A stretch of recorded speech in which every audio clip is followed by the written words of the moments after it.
আসসালামু আলাইকুম ভিউয়ার্স বন্ধুরা, আশা করি সবাই ভালো আছেন। বিডি নিউজ টিভিতে আপনাকে স্বাগত। এখন দেখবেন আন্তর্জাতিক সংবাদ। খবরের শুরুতেই শিরোনাম। আবারও কাশ্মীর সীমান্তে ভারত পাকিস্তানের গোলাগুলি, নিহত হয়েছেন 3 জন। পাকিস্তানের এক সেনা হত্যার বদলায় অত্যন্ত 9 জন ভারতীয় সেনাকে হত্যা করেছে পাকিস্তান। শব্দের চেয়ে 5 গুণ বেশি গতিসম্পন্ন ক্ষেপণাস্ত্র তৈরি করেছেন ভারত। পাকিস্তানের কাছে মাথাপিছু $20 ফাঁদে পড়েছে ভারত। কাশ্মীর নিয়ে সবর মাহাতির, মূল্য দিচ্ছে না মালয়েশিয়ার বাম চাষিরা। এতক্ষণ শুনলেন শিরোনাম, এখন দেখবেন বিস্তারিত খবর। ভারত নিয়ন্ত্রিত জম্মু কাশ্মীর ত্রাল এলাকায় আইন শৃঙ্খলা বাহিনীর সঙ্গে গোলাগুলিতে অত্যন্ত 3 জনের প্রাণহানি ঘটেছে। মঙ্গলবার সন্ধ্যার দিকে কাশ্মীরের ত্রালে এই গোলাগুলির ঘটনা ঘটে বলে রাজ্যের জ্যেষ্ঠ ও পুলিশ কর্মকর্তারা জানিয়েছেন। ভারতীয় সংবাদ মাধ্যম এনডিটিভি বলেছে, ত্রালে আইন শৃঙ্খলা বাহিনীর সঙ্গে এনকাউন্টারে 3 জন নিহত হয়েছেন। স্থানীয় পুলিশ কর্মকর্তারা নিহত 3 জনকে পাকিস্তান ভিত্তিক সন্ত্রাসী সংগঠন জয়-এ-মোহাম্মদের সদস্য বলে দাবি করেছেন। কাশ্মীর পুলিশের মহাপরিদর্শক দিলবাগ সিং বলেন, পাকিস্তান ভিত্তিক সন্ত্রাসী সংগঠন জয়-এ-মোহাম্মদের সদস্যদের সঙ্গে আইন শৃঙ্খলা বাহিনীর সদস্যদের গোলাগুলি হয়েছে। ত্রালে আইন শৃঙ্খলা বাহিনীর সদস্যদের সঙ্গে সন্ত্রাসীদের সংঘর্ষে 3 সন্ত্রাসীর প্রাণহানির ঘটনা ঘটেছে। তিনি বলেন, ওই সন্ত্রাসী গত মাসে কাশ্মীর গুজ্জার সম্প্রদায়ের এক পরিবারের 2 সহোদরকে গুলি করে হত্যা করেছিল। গোলাগুলির সময় ঘটনাস্থল থেকে অস্ত্র এবং গোলাবারুদ উদ্ধার করা হয়েছে। ওই এলাকায় জনগণের চলাচলে কড়াকড়ি আরোপ ও তল্লাশি অভিযান অব্যাহত রয়েছে। এদিকে ভারত শাসিত কাশ্মীর সীমান্তে ভারত ও পাকিস্তানের মধ্যে চরম উত্তেজনা বিরাজ করছে। নতুন করে সৃষ্ট এই উত্তেজনায় চলছে গুলি ও পাল্টা গুলি। এরই মধ্যে উভয় দেশের বেশ কয়েকজন সেনা সদস্য সহ বেসামরিক মানুষ নিহত হয়েছেন। সর্বশেষ পাকিস্তানের আজাদ কাশ্মীরে হামলা চালিয়ে 6 সেনা সদস্য সহ পাকিস্তানের 20 জন নাগরিক হত্যার দাবি করেছে ভারত। সেই সঙ্গে ভারতীয় সেনারা সেখানকার 4টি সন্ত্রাসী ঘাঁটি গুড়িয়ে দিয়েছে বলেও দাবি করেছে ভারতীয় গণমাধ্যম আনন্দবাজার ও টাইমস অফ ইন্ডিয়া। তবে ভারতীয় এ দাবি প্রত্যাখ্যান করে পাকিস্তানের আইএসপিআর বলেছে, ভারতীয় বাহিনীর হামলায় 1 পাকিস্তানি সেনা ও 6 বেসামরিক নাগরিক নিহত হয়েছেন। পাশাপাশি পাকিস্তানের প্রভাবশালী ইংরেজি দৈনিক পত্রিকা দ্য ডনের এক প্রতিবেদনে বলা হয়, আজাদ কাশ্মীর ভারতের সেনাদের হামলায় উপযুক্ত জবাব দিয়েছে পাকিস্তান। পাকিস্তানের এক সেনা হত্যার বদলায় অত্যন্ত 9 জন ভারতীয় সেনাকে হত্যা করেছে পাকিস্তানের সেনাবাহিনী। পাশাপাশি পাকিস্তানি সেনাবাহিনীর হামলায় আহত হয়েছেন আরও বেশ কয়েকজন ভারতীয় নাগরিক। এছাড়া ভারতীয় সেনাদের 2টি বাংকারও গুড়িয়ে দেওয়া হয়েছে বলে প্রতিবেদনে জানানো হয়। এই ঘটনাকে কেন্দ্র করে কাশ্মীর সীমান্তে ভারত ও পাকিস্তানের মধ্যে নতুন করে উত্তেজনা দেখা দিয়েছে। তবে এখন পর্যন্ত নতুন করে গোলাগুলির কোনো খবর পাওয়া যায়নি। এছাড়া আর রয়েছে রাশিয়ার সঙ্গে যৌথভাবে তৈরি সুপারসনিক প্রযুক্তির ব্রহ্মস ক্ষেপণাস্ত্রের পর আবারও এক ধাপ এগিয়ে আরও দ্রুতগতি ও উন্নত হাইপারসনিক প্রযুক্তির ক্ষেপণাস্ত্র তৈরির প্রতিক্রিয়া শুরু করেছে ভারত। সম্পূর্ণ দেশীয় প্রযুক্তিতে এই ক্ষেপণাস্ত্র তৈরি করতে প্রাথমিক প্রযুক্তিগত পরীক্ষা নিরীক্ষা সেরে ফেলেছে দেশটির defence research and development organisation. শীঘ্র দেশটির প্রতিরক্ষা মন্ত্রী রাজনাথ সিং এই হাইপারসনিক ক্ষেপণাস্ত্র তৈরি কর্মসূচির উদ্বোধন করবেন। দীর্ঘদিন ধরে এই হাইপারসনিক ক্ষেপণাস্ত্র তৈরির পরিকল্পনা চলছে। নাম প্রকাশে অনিচ্ছুক ডিআরডিও এর এক শীর্ষ কর্মকর্তা বলেছেন, একটি হাওয়ার গহর তৈরি করে প্রযুক্তিগত খুঁটিনাটি বিষয় সুনির্দিষ্ট মাত্রায় নির্ধারিত করার পর ক্ষেপণাস্ত্র তৈরির কাজ শুরু হবে। তিনি বলেন, উন্নত যুদ্ধাস্ত্র ব্যবস্থার অন্যতম হচ্ছে এই হাইপারসনিক প্রযুক্তি। সেটা নিয়ে খুব গভীরভাবে গবেষণা হয়েছে। ওই কর্মকর্তা আরো বলেন, শব্দের গতির চেয়ে দ্রুত গতি সম্পূর্ণ হলে তাকে সুপারসনিক বলা হয়। ব্রহ্মস ক্ষেপণাস্ত্র এই প্রযুক্তিতেই তৈরি, কিন্তু হাইপারসনিকের অর্থ শব্দের চেয়ে 5 গুণ বেশি গতি সম্পন্ন। মাইলের এককে ধরলে প্রতি সেকেন্ডে 1 মাইলেরও বেশি গতিতে ছুটতে পারে এই হাইপারসনিক প্রযুক্তির ক্ষেপণাস্ত্রটি। দেশটির প্রতিরক্ষা বিশেষজ্ঞরা বলেছেন, বর্তমানে আন্তঃমহাদেশীয় ব্যালিস্টিক ক্ষেপণাস্ত্রের আইসিএমবির চেয়ে দ্রুত গতিতে ছুটতে পারলেও হাইপারসনিক প্রযুক্তির ক্ষেপণাস্ত্র নিয়ন্ত্রণ খুব সহজ। শতরূপ পক্ষেই এর অবস্থান কার্যত ধরতেই পারে না, আর কার্যকারিতাও ব্রহ্মসের মতোই বহুমুখী হবে। তিনি আরো বলেছেন, ভূমি, আকাশ এবং যুদ্ধজাহাজ 3 প্ল্যাটফর্মে থেকেই ছোড়া যাবে এই ক্ষেপণাস্ত্র। সক্ষম হবে পরমাণু অস্ত্র থেকে শুরু করে রাসায়নিক ও জৈবিক অস্ত্র বহনে। এছাড়া খবরে আরও রয়েছে পাকিস্তানের ভিতরে অবস্থিত শিখ ধর্মাবলম্বীদের একটি পবিত্র তীর্থস্থান দর্শনের জন্য ইসলামাবাদ মাথাপিছু $20 সার্ভিস চার্জ আদায়ের সিদ্ধান্ত নেওয়ার পর ভারত তার তীব্র প্রতিবাদ জানাচ্ছে। ভারত সরকারের বক্তব্য, এই চার্জ গরিব তীর্থযাত্রীদের প্রতি একটা অন্যায় এবং এখানে পাকিস্তান কোনো নমনীয়তা দেখাতে রাজি হচ্ছে না। পাকিস্তানি প্রধানমন্ত্রী ইমরান খান সোমবার এক সোশ্যাল মিডিয়া পোস্টে এই ফিকে সমর্থন করেন। তিনি বলেছেন, এতে স্থানীয় অর্থনীতি চাঙ্গা হবে এবং সে দেশের বৈদেশিক মুদ্রার সঞ্চয় বাড়বে। কিন্তু ভারতের কেন্দ্রীয় মন্ত্রী হরিসিমরত কাউর পাল্টা অভিযোগ করেছেন, পাকিস্তান এর মাধ্যমে গরিব মানুষের ধর্মবিশ্বাস নিয়ে ব্যবসা পাততে চাইছে। এর চেয়ে লজ্জাজনক আর কিছুই হতে পারে না বলেও মিস বাদল মন্তব্য করেছেন। কিন্তু $20 এই সার্ভিস চার্জ নিয়ে ভারত ও পাকিস্তানের মধ্যে বিরোধটা ঠিক কিসের? শিখ ধর্মের প্রতিষ্ঠাতা গুরু নানকের শেষ জীবন কেটেছিল পাঞ্জাবের কাতারপুরে, যা দেশভাগের পর এখন পড়েছে পাকিস্তানের নরওয়াল জেলাতে। সেই কর্তারপুরের দরবারা শহীদ গুরুদুয়ারাতে যাতে ভারত থেকে শিখ তীর্থযাত্রীরা সহজেই যেতে পারেন, সেই লক্ষ্যে দুই দেশ মিলে সীমান্ত পেরিয়ে একটি যাত্রাপথ স্থাপন করেছেন।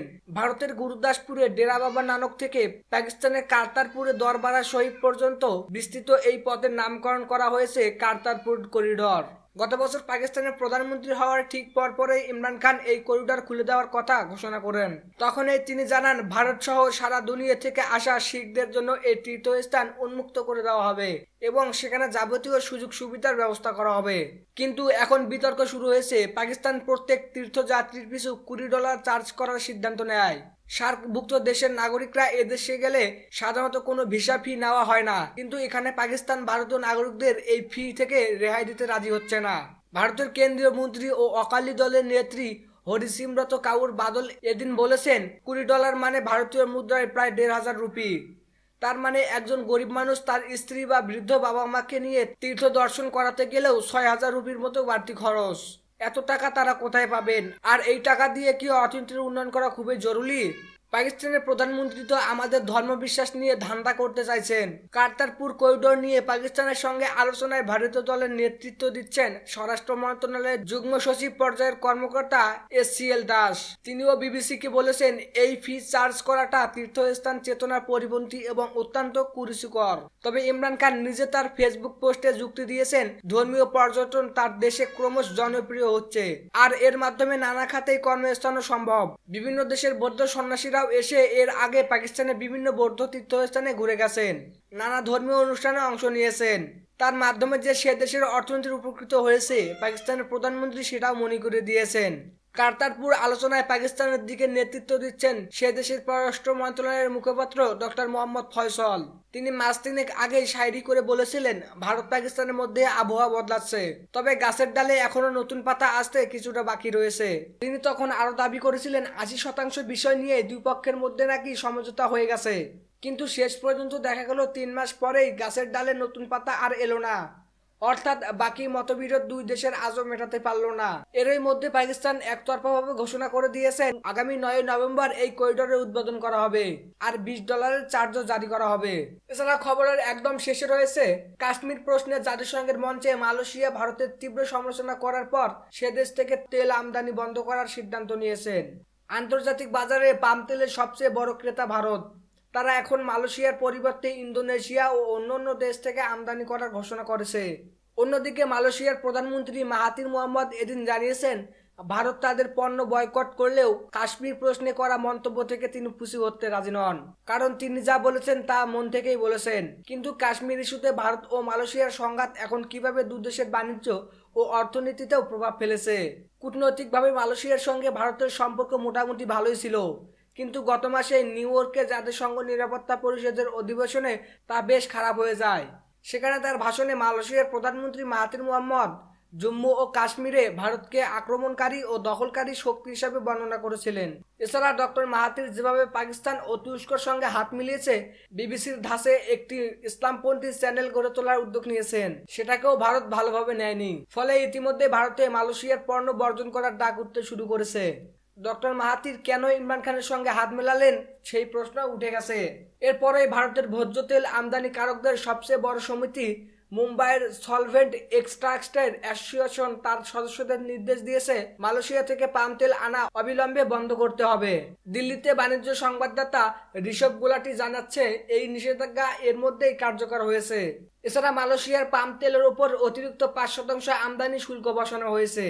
ভারতে এখন যে 90 লক্ষ টন পাম তেল আমদানি করা হয় তার অর্ধেকের বেশি আছে মালয়েশিয়া থেকে।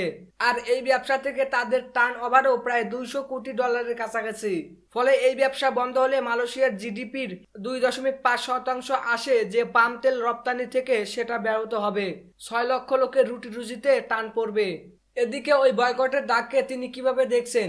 সাংবাদিকদের এই প্রশ্নের জবাবে মালয়েশিয়ার প্রধানমন্ত্রী মাহাথির মোহাম্মদ এদিন মন্তব্য করেছেন, সবসময় সবাইকে খুশি করে চলা সম্ভব নয়। ডক্টর মাহাথির বলেন, মালয়েশিয়া একটি বাণিজ্য নির্ভর দেশ, ফলে আমাদের বাজার দরকার, সবার সঙ্গে সুসম্পর্ক রাখা দরকার। কিন্তু কখনো কখনো নির্যাতিত মানুষেরও মুখ খুলতে হয়, সেটা কেউ পছন্দ করবে, কেউ আবার করবেও না। কিন্তু কাশ্মীর নিয়ে জাতিসংঘে করা মন্তব্যের জন্য তিনি কি এখন আফসোস করছেন? এ প্রশ্নের জবাবে তিনি বলেন, আমাদের যেটা মনে হয়েছে সেটাই বলেছি, সেটা থেকেই পিছু হতে বা সেটা পাল্টাতে আমরা রাজি নই।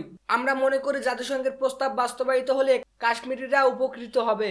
অবরুদ্ধ কাশ্মীরে জাতিসংঘের গৃহীত প্রস্তাবের বাস্তবায়ন চায় মালয়েশিয়া। এটা শুধু ভারত পাকিস্তানের ব্যাপার নয়, আমেরিকা সহ গোটা বিশ্বেরই উচিত জাতিসংঘে গৃহীত প্রস্তাব মেনে চলা, নইলে জাতিসংঘ থেকে লাভটা কি? দিল্লিতে আরএসএস পন্থী বিশ্লেষক দেশরতন নিগম অবশ্য দাবি করেছেন, মালয়েশিয়ার জন্য এটাই ভারতের সঠিক দাওয়াই। আরও নানাভাবে ভারত তাদের স্বার্থকে আঘাত করতে পারে বলেও জানিয়েছেন তিনি বিবিসিকে বলেছিলেন, পাম তেল আমদানি বন্ধ হলে অবশ্যই তাদের অর্থনীতিতে হোঁচট খাবে। তাছাড়া প্রতি বছর 8 থেকে 9 লাখ ভারতীয় পর্যটক মালয়েশিয়ায় বেড়াতে যান। মালয়েশিয়ায় প্রায় 10% ভারতীয় বংশোদ্ভূত মানুষ আছেন। অর্থনীতিতে তাদের অবদান বিরাট, সেখানেও অস্থিরতা তৈরি হবে। ডক্টর মাহাথিরকে বুঝতে হবে, এই দুর্নীতিটা শুধু ইসলামিক জিহাদ নয়, এটা বিরাট একটা পরিবার যেখানে সবার সবাইকে দরকার। ইসলামী ভাবধারার বিতর্কিত প্রচারক জাকির নায়েক গত কয়েক বছর ধরে মালয়েশিয়ার আশ্রয়ে আছেন। মালয়েশিয়া তাকে ভারতের হাতে তুলে দিতে রাজি না হওয়ায় দুদেশের সম্পর্কে একটা অস্থিতি আগে থেকেই ছিল। কিন্তু এখন কাশ্মীরিদের প্রতি মালয়েশিয়ার খোলাখুলি সমর্থন পরিস্থিতিকেও আরো জটিল করে তুলেছে, যার প্রভাব পড়েছে পাম তেলকে ঘিরে দুদেশের বাণিজ্য যুদ্ধে। প্রিয় ভিউয়ার্স বন্ধুরা, আমাদের ভিডিওটি ভালো লাগলে লাইক, কমেন্ট, শেয়ার করে সবার মাঝে ছড়িয়ে দিন এবং সবার আগে নিত্য নতুন খবরাখবর পেতে আমাদের চ্যানেলটি এখনই সাবস্ক্রাইব করুন। ধন্যবাদ সবাইকে।